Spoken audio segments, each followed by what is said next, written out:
Entonces, el pobre Ricardo se tenía que ir por mi pendrive a ver si su ordenador funcionaba, volverme a mandar por correo electrónico.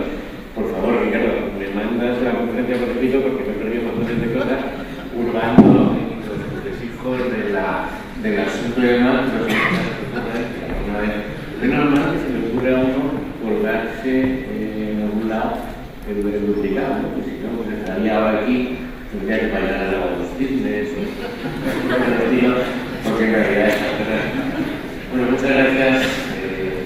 Yo andaba pensando qué puedo decir de entrada, pues desde luego satisfacción.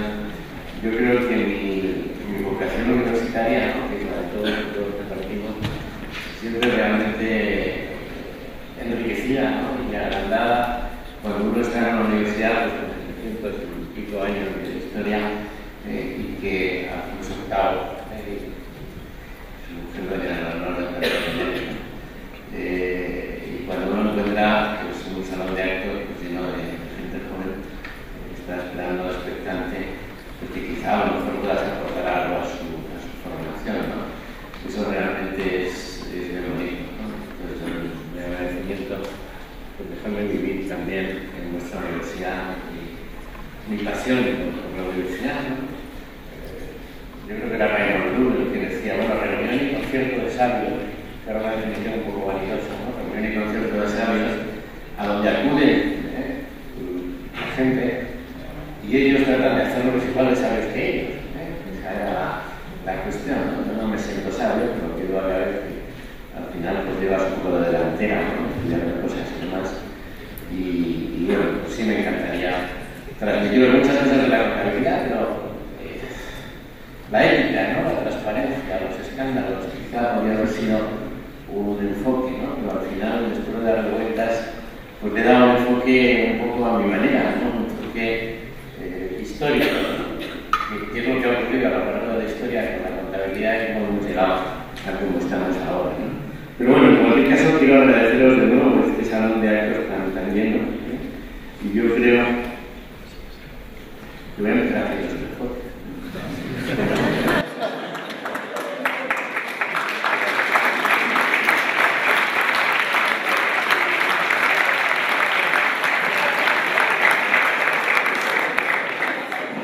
Dice en casa, ¿dónde vas? A Valladolid. Ah, ¿de qué? Claro, me compré, joder, siempre, claro, sí, bueno, vale. Y había gente, bueno, estaba bien, había gente, gente de primera fila, porque nunca consigue llenar la segunda, ¿no? No, mira, estaba abarrotado. Bueno, muchas gracias por estar ahí. Vamos a darle un repasito a la evolución de la contabilidad. A ver, ¿qué es contabilidad? Podríamos plantear, ¿no?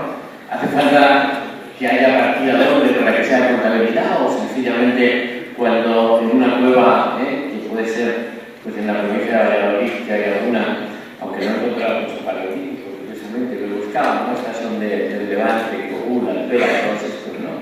En un momento determinado alguien pinta un palote y luego pinta otro, ¿no? Podemos decir, ha nacido la cuenta, no lo sé, ha nacido la necesidad de contar.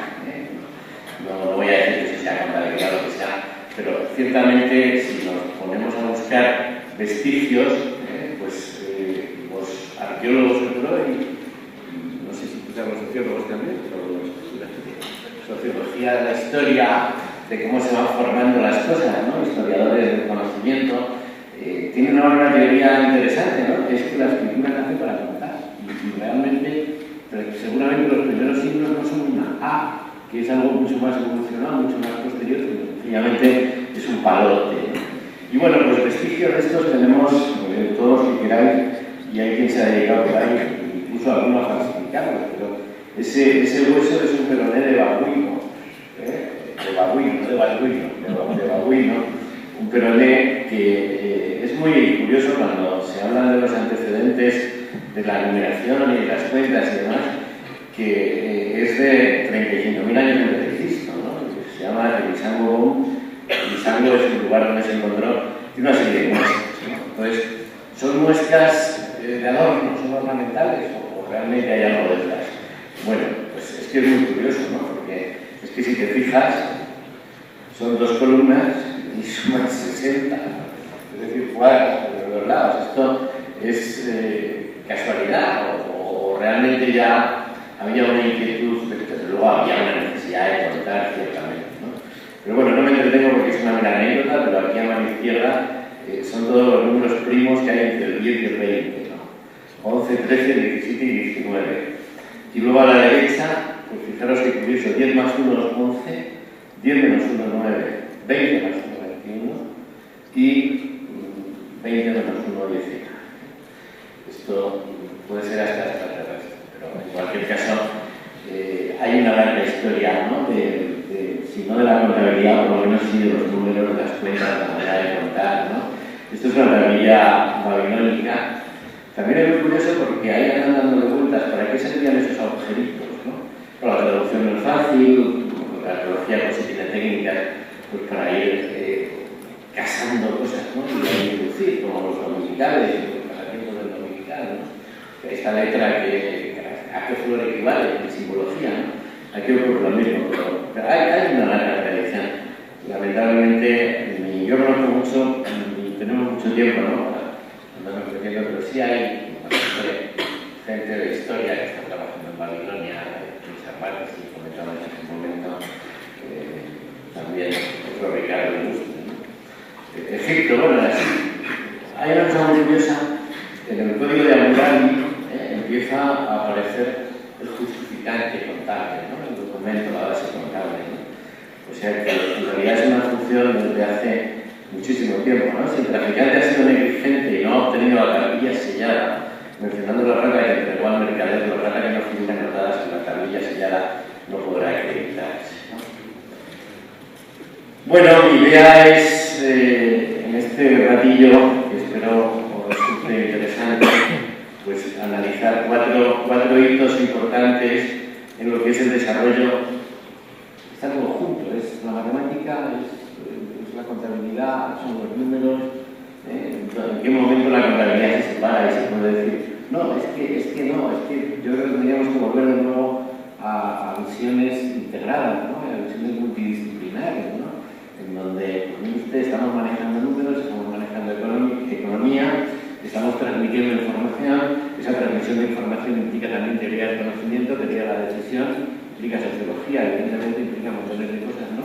Volver otra vez. En fin, esos 4 puntos en la historia de la humanidad y de la contabilidad, y seguramente a lo mejor en las matemáticas, o seguramente a lo mejor en la economía, que yo he elegido para ver cómo hemos llegado hasta aquí, ¿no? Y cuáles son las características del PROE, ¿no?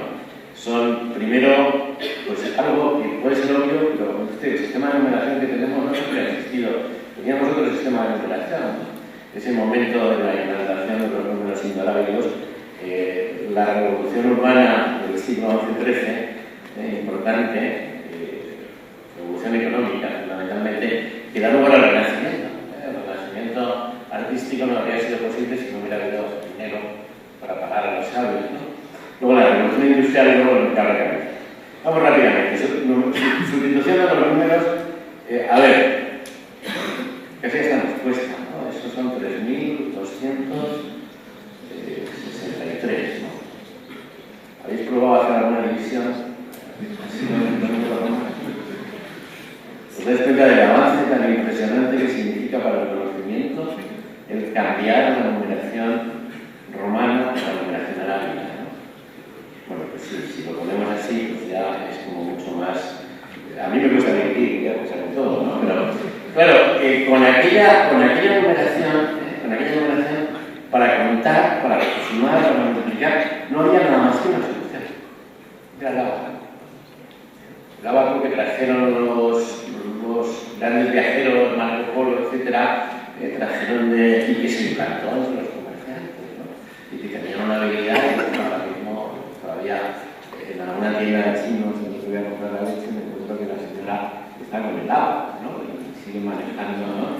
Esa imagen es de Valladolid, es del Museo Oriental de Valladolid, ¿no? Es un comerciante chino.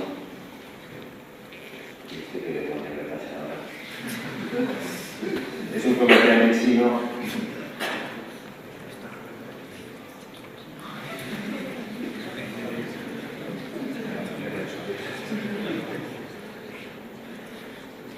Es un comerciante chino manejando la vaca, ¿no? Bueno, fue Fibonacci, ¿no? una historia interesante. Fibonacci era hijo del embajador y a su padre le destinaron a Arabia. Entonces, se trajo todo el conocimiento, escribió un libro, el libro Bacci, ¿no? Es muy interesante la fascinación con la que empieza el libro, la fascinación de Fibonacci por lo que acaba de ver. Dice, 9 figuras son las de los indios. Claro, es numeración indo-arábiga, ¿no? Usaban los árabes, ¿no? Y las pintas no tenían el cero, ¿no? 9 figuras son las de los indios, ¿no? Con estas 9 figuras, y además con el signo cero, que los árabes llaman céfiro, se puede escribir cualquier número, como más adelante demostraremos, ¿no? Qué curiosa esa fascinación, ¿no? Bueno, os cuento que quizá conozcáis, ¿no? Unos llevan la fama, otros llevan la lana. Fibonacci fue el que está considerado como el introductor de los números árabes, quizá lo sea, ¿no? En Europa, a través de luego lo que significó el libro Bacci como impulso del Renacimiento, pero no es ni mucho menos el primer testimonio que tenemos de los números árabes. El primer testimonio europeo de los números árabes se encuentra en España. El autor es ese monje de nombre visigótico, Vigila, que tiene un peinado con unas margaritas, que sería la envidia de los hippies, me encanta. En el Codex Vigilianus, que es un librote enorme, en un monasterio riojano que se llama San Martín de Albelda, pues también Vigila pues tiene esa descripción de los números, también con esa fascinación. Bueno, el Codex es una delicia, el autorretrato, él se retrata también, en este caso, del lector, ¿no? Y además, en otro de los retratos, se pone como autor del libro con sus 2 ayudantes. Entonces los nombran, ¿no? Cada uno por su nombre. El Sarracín lo llama socio, aquí nuestro socio. Vigila se considera el escriba y a García lo llama el discípulo, ¿no? Y hay bastantes más referencias, hay como 10 o 12 referencias en Europa anteriores al libro de Fibonacci. La segunda también está en España, en Santa María de Ripoll, al norte de Barcelona, ¿no? Lo que tiene la tentación de decir que está en España por un momento, ¿no? Pasado mañana, ¿qué ocurre, no? Pero también es muy interesante porque fue Gilberto de Aurillac. Cuando uno lee el nombre de la rosa dice, bueno, pues yo no me así, ¿no? Gilberto de Aurillac, que vino del sur de Francia y profesó de monje ahí en Santa María de Ripoll, y escribió también un códice y luego llegó a ser el Papa del Milenio, Silvestre I, que era una persona completamente racionalista y había que ver lidiar por todos los problemas del cambio del milenio, las supersticiones, etc., ¿no? Bueno, tenemos dos características básicas en esta época incipiente, ¿no? Bueno, pues tener conciencia de lo que tengo y lo que debo, y también la contabilidad como medio de prueba, ¿no? Hay un fenómeno en la historia de la humanidad realmente importante, que es esa revolución económica y financiera ciudadana, ¿no? Nace la ciudad, y el nacer la ciudad significa incrementarse el comercio. Incrementarse el comercio significa acumulación de capitales, y acumulación de capitales significa seguir en el círculo de la acumulación de capitales y permitir un desarrollo económico impresionante como el que tenemos ahora, ¿no? Está claro que ahí la contabilidad tiene un impulso importante como causa y como efecto, ¿no? Estamos en una pescaría que se mueve la cola. El desarrollo económico tira de la contabilidad, pero también la contabilidad sirve como un apoyo para el desarrollo económico. Al final, a lo mejor tendemos a minusvalorar o a menospreciar la disciplina que estamos manejando, pero es que, mire usted, para andar por el mundo necesitamos ver. Entonces, para hacer una actividad económica necesitamos cifras, y esas cifras pues, la da la información que genera la contabilidad, la información financiera. No se puede invertir a ciegas. Eso sí, eso es jugar al bingo, ¿no? Pero no deja de ser un juego, ¿no? Daros cuenta de 2 mecanismos. Yo no sé si simplifico critico demasiado, ¿no? A veces los colegas me dicen, no, es que eres más un divulgador, un poco charlatán de feria, pero dos mecanismos, al final, la gran revolución económico-industrial se puede sintetizar en dos mecanismos muy fáciles de explicar, ¿no? Primero, el comerciante, la feria merina del campo, la feria merina del río seco, todo esto, pues en vez de ir los fines de semana o un día a la semana de feria en feria, pues hombre, un día dice, bueno, pues aquí en casa no pongo el cartelito, vendo, y que vengan a comprarme, ¿no? Entonces es el comerciante que se estabiliza, entonces empieza a salir el comercio asentado, ¿no? Entonces eso es la acumulación el comienzo de la acumulación de capitales, ¿no? A partir de ahí se va generando un stock, se va generando una inversión, se va generando pues un dinero que se necesita. Ahí la contabilidad también es como un faro, ¿no? Que de alguna manera te cuenta cómo estás, ¿no? Y luego el segundo mecanismo con un poder impresionante dentro del sistema económico que tenemos ahora es cuando el comerciante ve que le sobra un dinerete en el cajón y, oye, ¿tú no me prestarías? O igual es el comerciante que lo intenta, oye, que te voy a prestar el dinero, toma, ya me lo devolverás, ¿no? Y entonces se crea un mecanismo multiplicador, porque claro, el dinero del comerciante, a lo mejor él se lo debe a alguien, pero mientras tanto se lo presta a otro, ¿no? Parece que es un poco como en el aire, así ocurre en las crisis de vez en cuando, ¿no?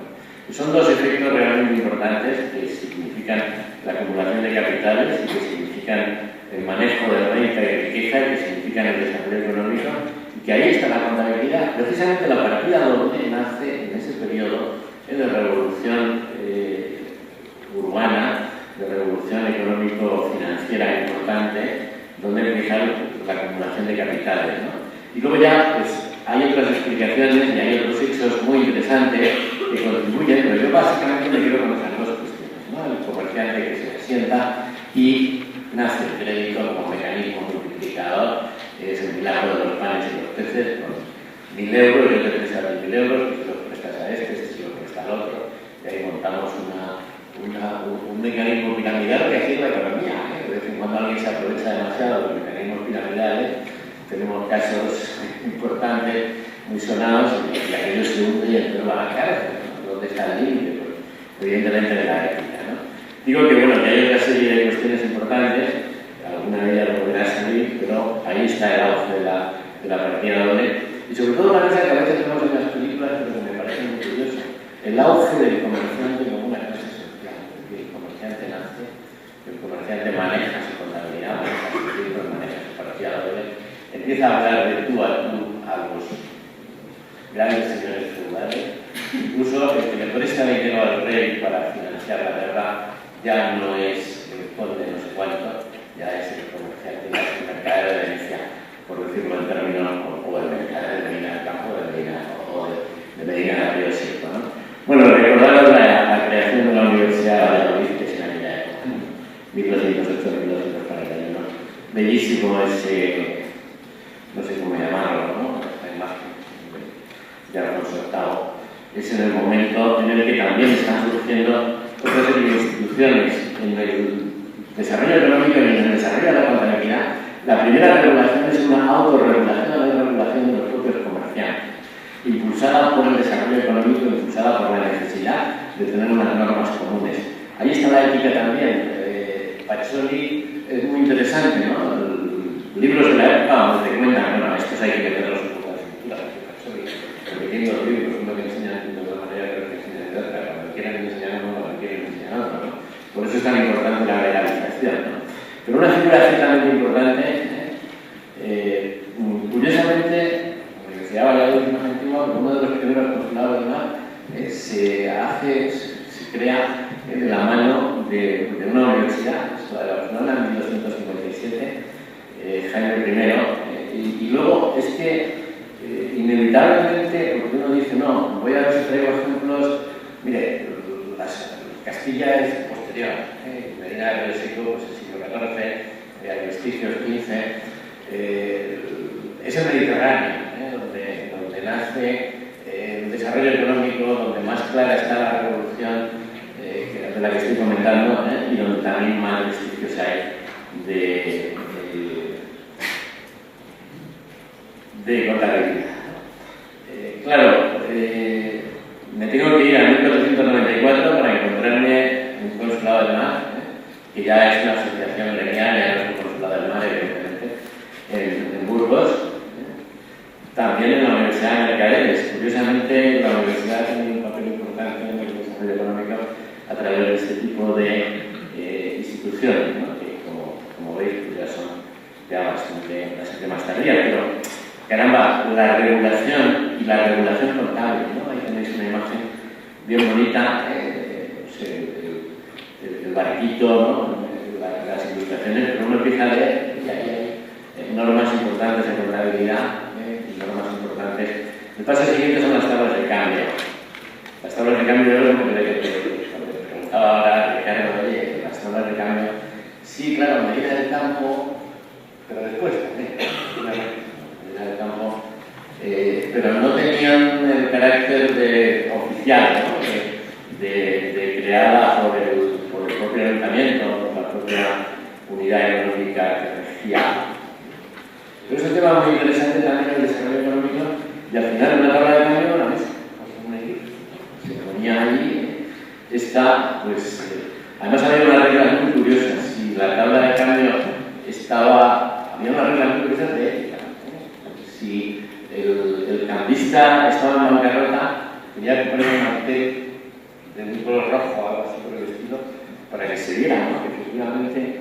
Y si no, como le pillaran en bancarrota y le condenaban a pasearse por toda la ciudad con el San Benito, estoy en bancarrota, y cosa que todo el mundo lo viera, ¿no? Que efectivamente condenaban a Paniagua también a comer y además le quitaban, suena como a película, ¿no? Que le quitaban pues, cualquier capacidad de servir para el comercio, ¿no? Ahí tenéis una representación. Yo creo que interesante también, bonita en aquella época, de lo que es una tabla de cambio, ¿no? Representaciones de... ¿Qué es lo que había pasado la otra vez que habíamos hecho? Para que eso no volviera a ocurrir. Libros de cuenta de la época, muy interesante.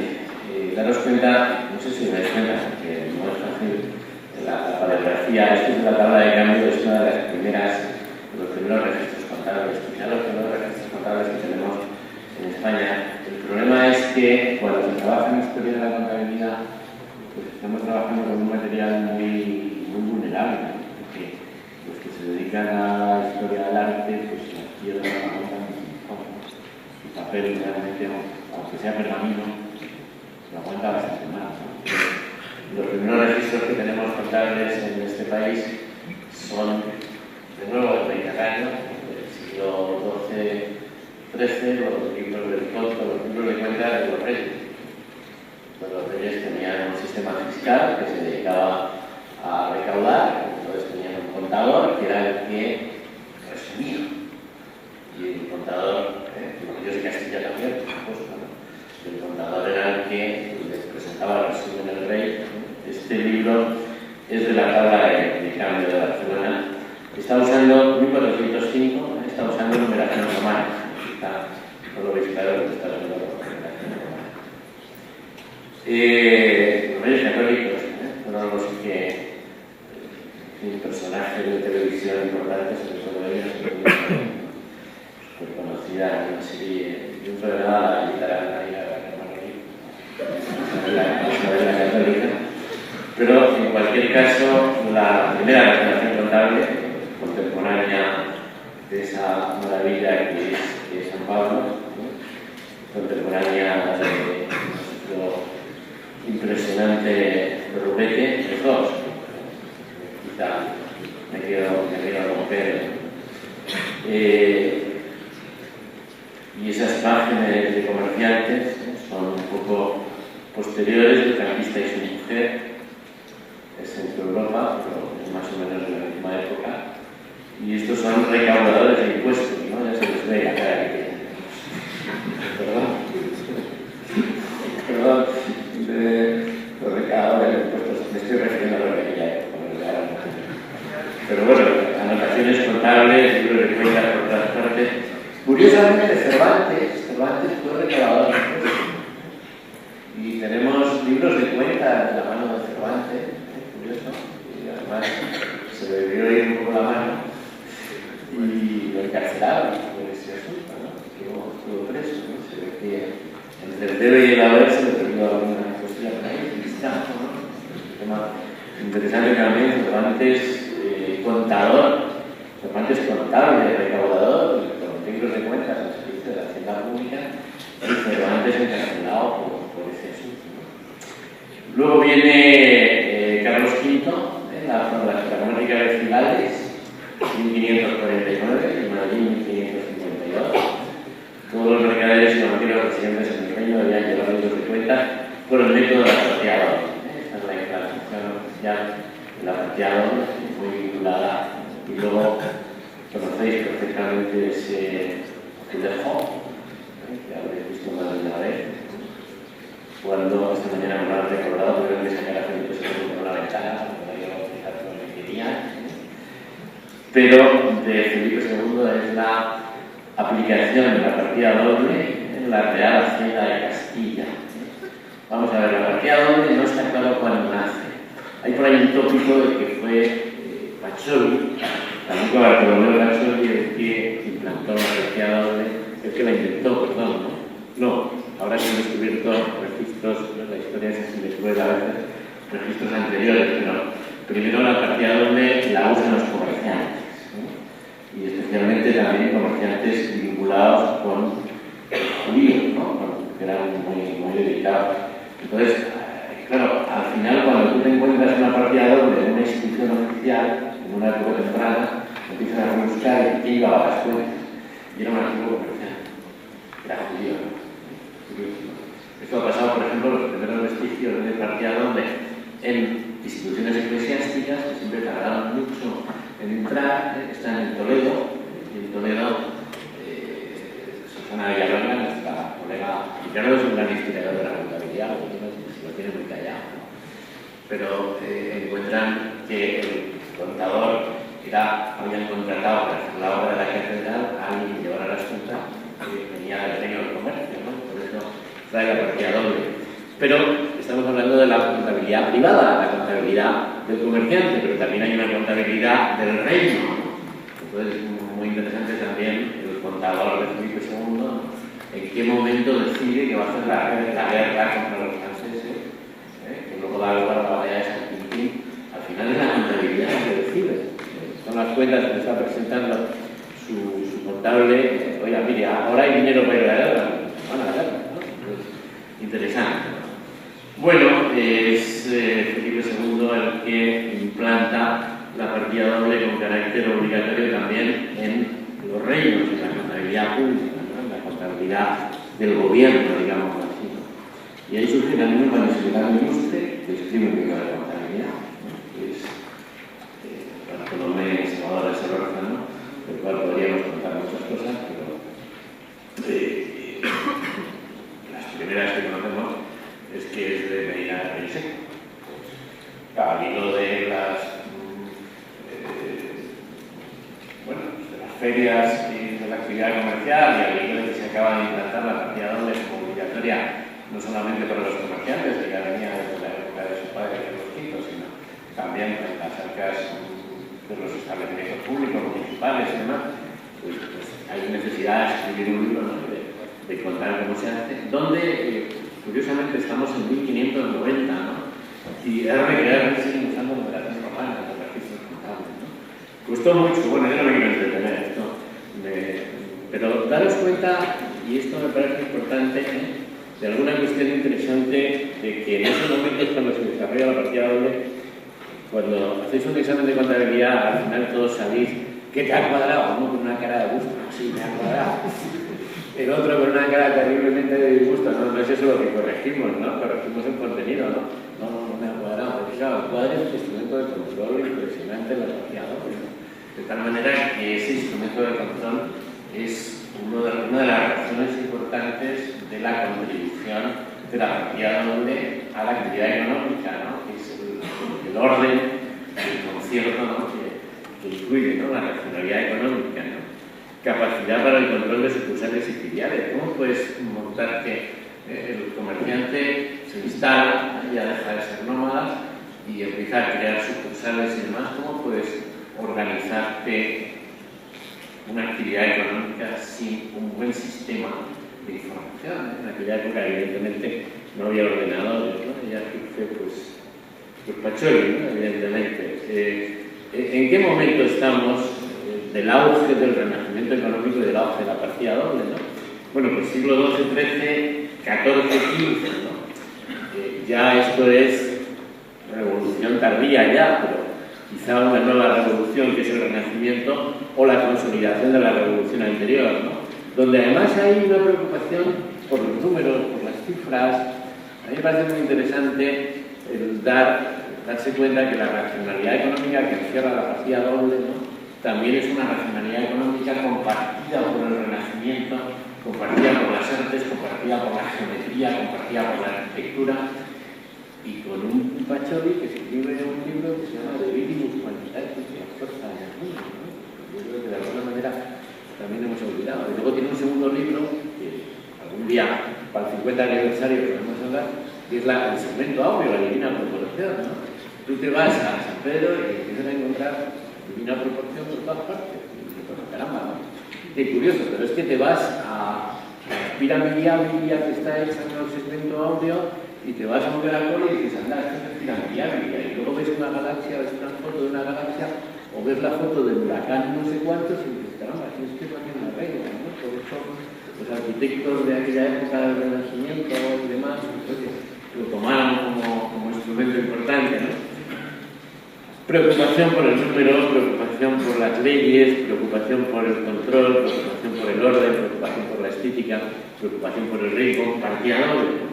Verlo de esa manera quizás significa pues, superar un poco esa figura, ¿no? Del viejo tópico, ¿no? Del contable ahí metido en el sótano. No, es que estamos generando información útil para la actividad económica, para el desarrollo económico. Ese es un grabado obrero. No me voy a entretener mucho, pero es que ese cuadro que hay ahí es un ejemplo muy bien puesto de lo que es el Renacimiento, ¿no? Es lo que se llama un cuadrado mágico. Ahí están los primeros 16 números naturales, no es trampa ni cartón, y están ordenados de una determinada manera. Claro, 16 números los puedes ordenar de 50.000 maneras, pero hay una manera en que cuando los ordenas, pues muestran una serie de propiedades intrínsecas, muestran una dinámica interna que realmente es increíble, ¿no? Si ya habéis trabajado con una cierta agilidad en lo que estaba pasando ahí, pues ya os dais cuenta de que todo suma 34, que no es un número cualquiera, es un número de las sucesiones diagonales, pero bueno. Pero es que también las diagonales, y es que también los cuadrados parciales.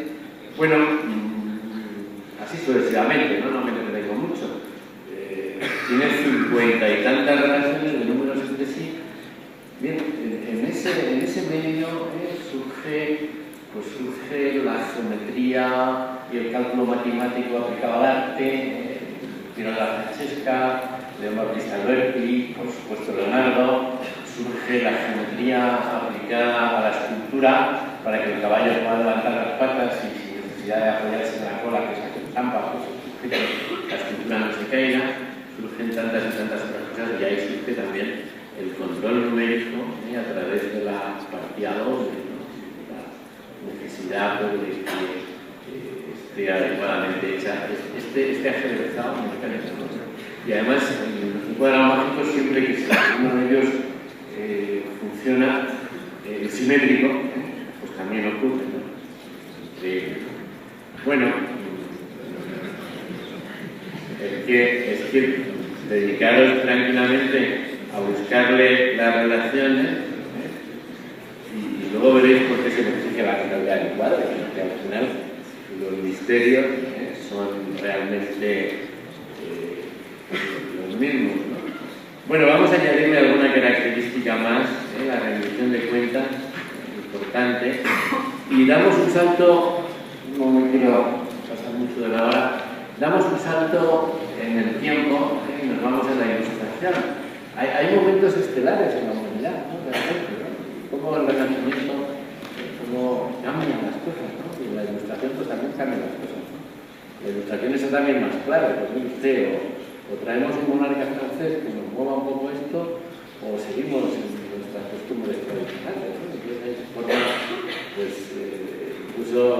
cuenta Fede Galdós en los episodios nacionales, ¿no? Las tertulias en la bodeguita, las farmacias, entre los afrancesados, que muchos criticaban, no, esto es una francesada, caramba, la francesada lo que estaba buscando a lo mejor era un poquito más de progreso, ¿no? Era que nos viniera un aire nuevo. Parece que estoy apuntando a que tenían razón, no, trato de diagnosticar, ¿no? Es decir, que entonces la ilustración significaron muchas cosas, significó especialmente un auge económico, otra revolución económica, ¿no?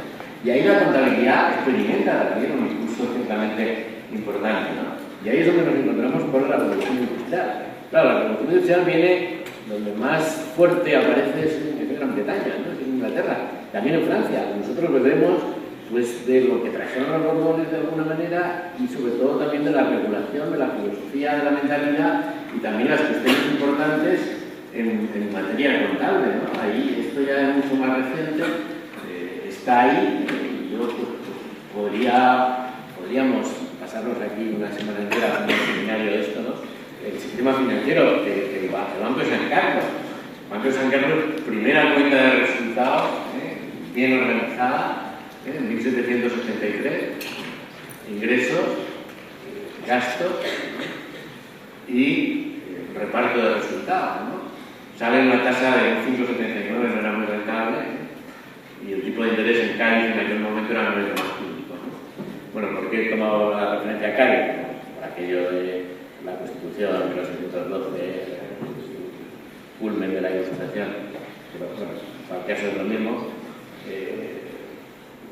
Balance también, podríamos verlo más despacio, entonces esa característica del elemento de control pues pasa también a las fábricas reales, es decir, la Ilustración se trae de Francia el ánimo de que el Estado asuma una actividad económica importante, y entonces se crean las fábricas, las viejas ideas de Colbert en Francia, se crean las fábricas reales aquí y luego en las colonias, ¿no? La fábrica de caballos de Sevilla, la fábrica de Zgaray, de tejido, la fábrica de armas, las que más funcionaron fueron las fábricas de tabaco. Y ahí nace la contabilidad de costes. Ahí nace la contabilidad como medio de control efectivo, fuerte, férreo de la actividad económica, ¿no? Esa es una hoja de la producción diaria. Estaban obligados, había una especie de capataz, ¿no? Que llevaba las cuentas también, ¿no? Se ocupaba de la dinámica de la actividad y también se ocupaba de dar cuenta y razón de qué es lo que se estaba produciendo en cada momento, ¿no? Y tenían la hoja de producción diaria, fíjate, sin calculadores, todo hecho completamente a mano, ¿no? Donde calculaban los costes y calculaban el valor de la producción por tipos de tabaco, ¿no? Podemos sacar estos ejemplos cuando ya no se lleva el fumar y con mucha razón, ¿no?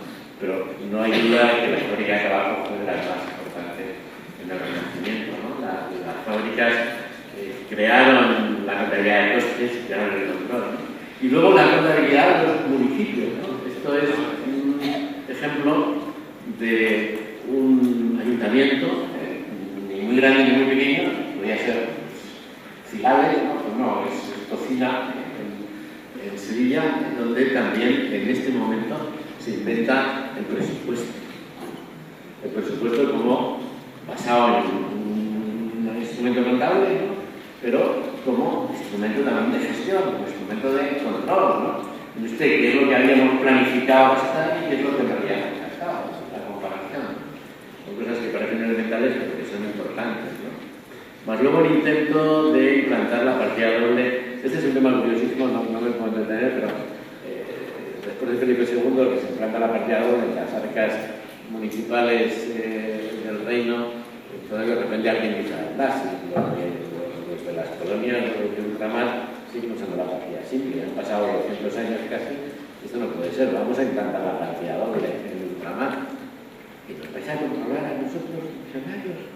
Pero ¿cómo va a ser? Estamos muy bien con la partida simple, de aquí para todo perfecto. Pero no, que hay que llevar partida doble. Se monta ahí el tío a mucha cuidado, porque no quieren el control que supone la partida doble, ¿no? Y entonces, él tiene que echar marcha atrás. Primero hace una real ordenanza de implantación en 1784 y en 1787 suspende la aplicación en el virreinato de la Plata. Entonces, ya con los otros virreinatos que debían estar un poco peor organizados, donde la rata era siempre el que mejor estaba, el más, no sé, el más modélico en ese sentido, pues ya ni lo intenta, ¿no? Con lo cual, bueno, tenemos, Ricardo lo sabe muy bien, ¿no? Teníamos, como el falleció prematuramente, ¿no? Personas en el gremio que han estudiado esta historia. Se resucitan también en esta época los cuidados del mar. El Código de Comercio de 1829.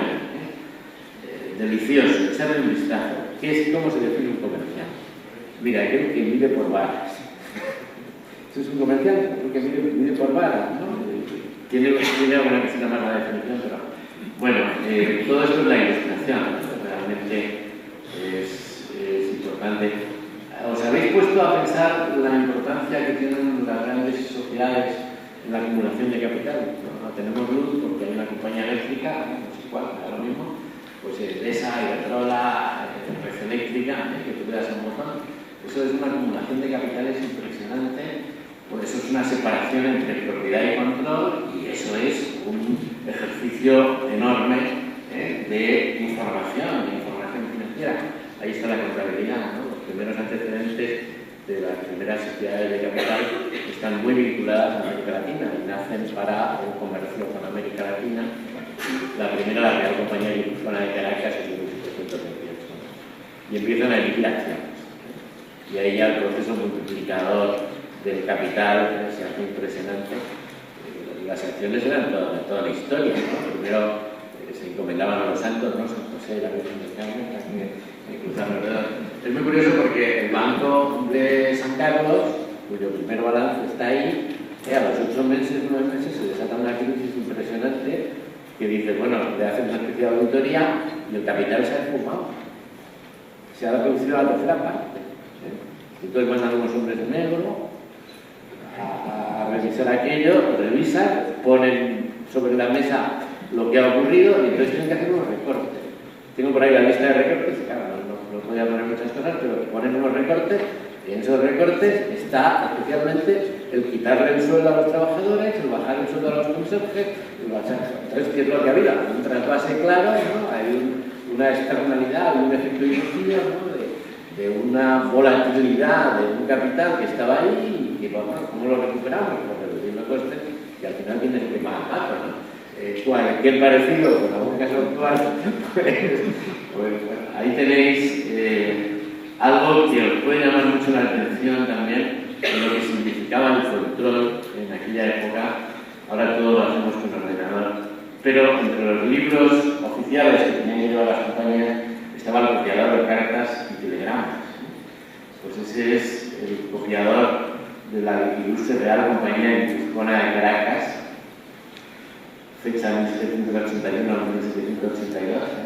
Ahí tenéis una carta a un comerciante de Bayona, que está transcrita, 2 cartas a 2 comerciantes de Lisboa. Y ahí tenéis una imagen que se ve muy mal porque tenía muy pocos píxeles, pero también es un comerciante de la época que está despachando con su contable y en los armarios tiene un cajón para cada una de sus sucursales, ¿no? Ahí se puede ver Lisboa, Amberes, etc. ¿no? Interesante ese tráfico. Y luego la iglesia, ¿no? Bueno, no voy a entrar mucho, pero Ricardo también nos puede hablar mucho de contabilidad monástica, donde es justo precisamente en la ilustración cuando se produce el gran desarrollo importante de la contabilidad en la hoja Ganado, Guadalupe. Le voy a añadir 2 características más: control de la actividad económica y costes presupuestos. Bueno, en 2 minutos me voy a la última etapa, que es la etapa de la revolución del capital, la revolución de los mercados de capital. Es curioso, igual es una pegatina que le ponemos. Tenemos tendencia a hablar de revoluciones, pero la revolución aquella de las ciudades, del comerciante, etcétera, duró varios siglos, ¿no? Con lo cual, pues, era la revolución aquella que era un montón, ¿no? Entonces, claro, la revolución de los mercados de capitales va muy unida al jueves negro, a la crisis. Es decir, la actividad económica empieza a organizarse, las grandes sociedades por acciones emiten acciones. Hay una cosa que es como muy interesante, cambiar cromos en un sitio que se llama la bolsa,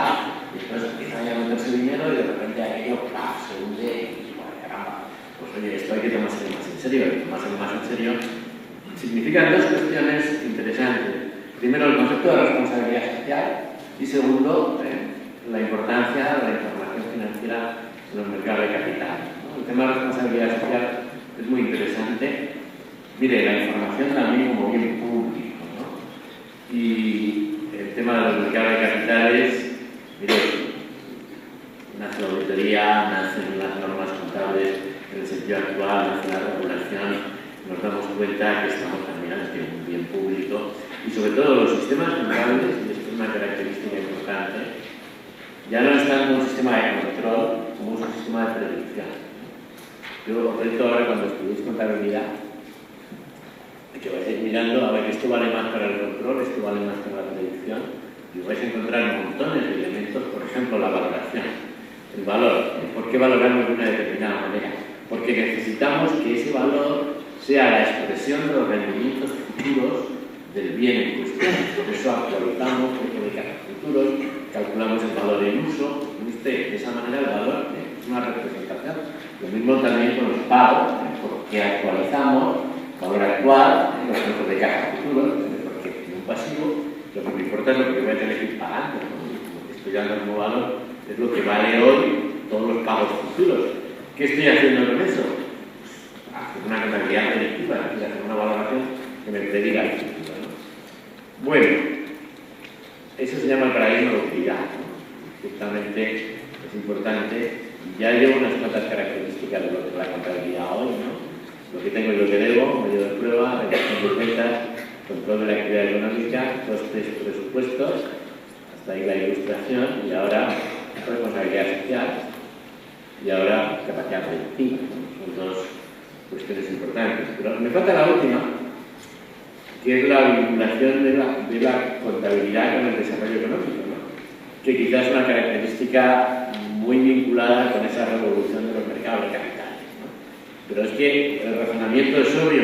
¿Qué hacemos con la contabilidad? Mire, generamos información financiera. La información financiera sirve para la inversión. No hay desarrollo económico sin inversión, no hay inversión adecuada sin una adecuada información financiera, si no estaríamos trabajando completamente a ciegas, estaríamos invirtiendo a ciegas. Invertir a ciegas no se hace, lo que decía antes, cuando uno va al bingo, ¿no? Entonces, vinculamos contabilidad y desarrollo económico. Eso es una vinculación muy interesante y muy del siglo XX, ¿no? Trabajamos para el desarrollo económico. Entonces nos damos cuenta, bueno, el desarrollo económico no solamente es el capital financiero. Un desarrollo sostenible implica una adecuada administración de una serie de recursos, y los recursos son también los recursos del capital intelectual, ¿no? Los recursos humanos, ¿no? Y también los recursos naturales. Entonces, una característica importante de la contabilidad en los últimos años es que se ha extendido, tú has hablado de eso también, y el valor de, al final, en qué medida las distintas disciplinas estamos presenciando la misma evolución de los conceptos y estamos interpretándolas desde nuestro punto de vista, y qué bueno sería montar charlas, aunque fueran de café, interdisciplinares, ¿no? Tú tienes una preocupación sociológica por la teoría o por la etapa del conocimiento, la sociedad del conocimiento, la sociedad del intelecto, y yo en contabilidad tengo una preocupación de cómo puedo medir eso, cómo puedo valorarlo, y cómo puedo incluirlo en mis cuentas anuales, ¿no? Y a lo mejor pues seguíamos aportando mucho, ¿no? Pero en cualquier caso, también otra preocupación en el ámbito de la responsabilidad social y demás es nuestra responsabilidad por el medio ambiente. Entonces, para nosotros surge una contabilidad que se llama contabilidad medioambiental, que lo que trata es de valorar no tanto el patrimonio medioambiente, sino el deterioro que se produce como causa de la actividad económica, es decir, la externalización y demás, ¿no? Entonces, eso para mí, desde la interpretación que le damos es de vinculación contabilidad y desarrollo económico. Nos damos cuenta que el desarrollo económico no solamente es capital financiero, es una visión capitalista, clásica, típica, etcétera, ¿no? No voy a levantar el puño dentro de un rato, ¿no? Es una visión evidentemente muy neutral y muy racional de lo que ocurre en el mundo, ¿no? Entonces, esa actividad financiera es solamente una parte del desarrollo económico. Tenemos que completarla con capital intelectual y tenemos que completarla también con recursos naturales, y ahí surgen ramas de contabilidad diferentes que me parece interesante, esa planificación, administración, control como generación de información, hay otras está la contabilidad, que sirva de predicción y de control en ámbitos realmente novedosos, que es la contabilidad intangible relacionada con el capital humano. ¿Cómo mides? Al final, eso es un activo, por supuesto que es un activo. Habéis estudiado la definición de activo, recurso controlado por una entidad, del cual se espera la votación de rendimientos. Hay muchos activos que no metemos en contabilidad, que realmente existen. Nuevos ámbitos. Bueno, pues voy a añadirle a toda esa serie de características básicas de la información. Ampliación de ámbitos, contribución al desarrollo. Al final estamos en una disciplina, en algo que lo veis es puramente mecánico, caja abarcado, caja cuadrado, y las existencias, el aumento de existencia, la evolución de existencia. Caramba, empezar mirando las cuentas anuales de Repsol, por ejemplo, ¿no? O de ACS, la que todo el mundo conoce porque Florentino es presidente de ACS, y mirar ahí qué es lo que nos estamos ventilando, ¿no? Y bueno, ¿y eso para qué sirve? Mire, cumple toda esta serie de características y especialmente sirve para generar un equilibrio controlado a través de un organismo que se llama la CNMV en el mercado de capitales. Bueno, no pasa nada, no, mira, tú montas bicicleta y no te das cuenta de que mientras vas pedaleando vas andando, pero el día que dejes de pedalear, el día que desaparezca o que se interrumpa la corriente de información por cualquier causa, te suspende la anotación, la cotización de inmediato, las acciones se desploman, etcétera, etcétera. Ahí tengo una serie de casos interesantes donde la contabilidad ha significado pues, una pieza importante y una preocupación importante. Oiga, que mire usted que las acciones de Bankia estaban mal valoradas y como que nos engañaron a todos, ¿no? Bueno, ahí eso es el valor social de la información en un momento determinado. Esa es la responsabilidad, ¿no? Eso es lo que detrás está, la contabilidad como característica, con una serie de funciones importantes, la información en todos los ámbitos. Bueno, quedaros con esas características que decía, y especialmente la última, contribución al desarrollo. Yo creo que lo principal que le podemos decir a un estudiante en nuestro medio de contabilidad es que usted, el desarrollo económico y la contabilidad están íntimamente unidas, de manera que la contabilidad ha sido influenciada por el desarrollo económico. A medida que el desarrollo económico va pidiendo nuevos instrumentos, la contabilidad se ha ido adaptando, a veces la lleva afuera, a generar la contabilidad de costes, a generar la contabilidad presupuestaria, a generar la contabilidad pública, a ver cómo podemos aplicar todo esto a un municipio o a una contabilidad de una autonomía, etcétera, etcétera. Pero al mismo tiempo la contabilidad también ha significado un instrumento importante de apoyo del desarrollo económico, lo cual significa que una facultad empresarial pues que cumple 40 años, pues son 40 años de servicio al desarrollo económico, porque lo que digo de la contabilidad lo digo también de cualquier otra de las disciplinas que impartimos en la facultad, que a veces nos olvidamos, para qué estamos aquí, estamos para trabajar para el desarrollo económico, evidentemente, y al final cuando hablamos de desarrollo económico estamos hablando del bienestar y del futuro de todos nosotros, por supuesto. Espero de verdad estar cuando estemos en los 50 años,